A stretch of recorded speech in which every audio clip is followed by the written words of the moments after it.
In the opening words of today's portion, Va'era, God tells Moshe to tell the Jewish people that that he's going to be redeeming them from Egypt anytime soon.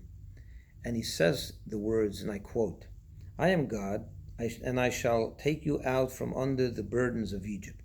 I shall rescue you from their slavery, and I shall redeem you.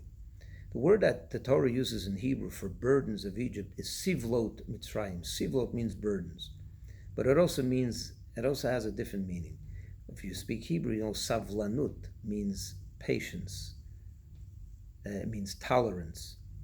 And what God is telling Moshe is that in order to be redeemed from Egypt, the first thing you have to do is take them out from the savlanut, sivlot Mitzrayim, from their tolerance of Egypt. You see, we become accustomed. We begin to tolerate our circumstances, even though they're terrible. You go into a pitch dark room. It's pitch dark in the beginning, but within a few minutes, you start seeing things. You start seeing it as light. You have a pitch dark room, but for you, it's light. You begin to tolerate and get accustomed to circumstances that you should never get accustomed to. This is true in the world.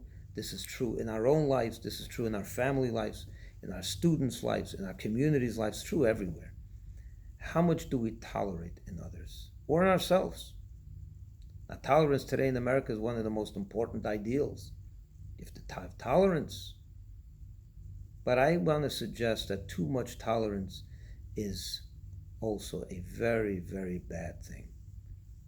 Parents should not accept mediocrity and tolerate mediocrity in their children.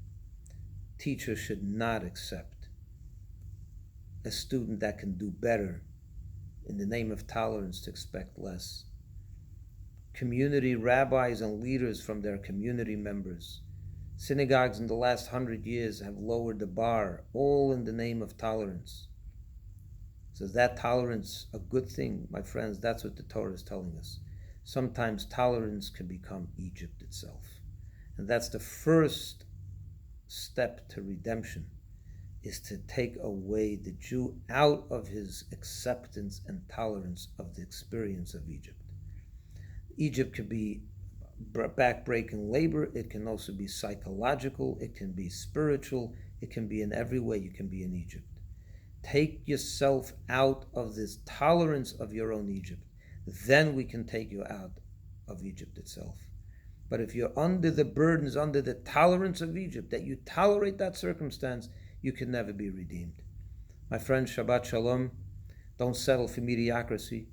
Don't be tolerant of anything less than perfect. Be realistic with your constituents, 100%. What's unrealistic, don't expect. But expect what is realistic.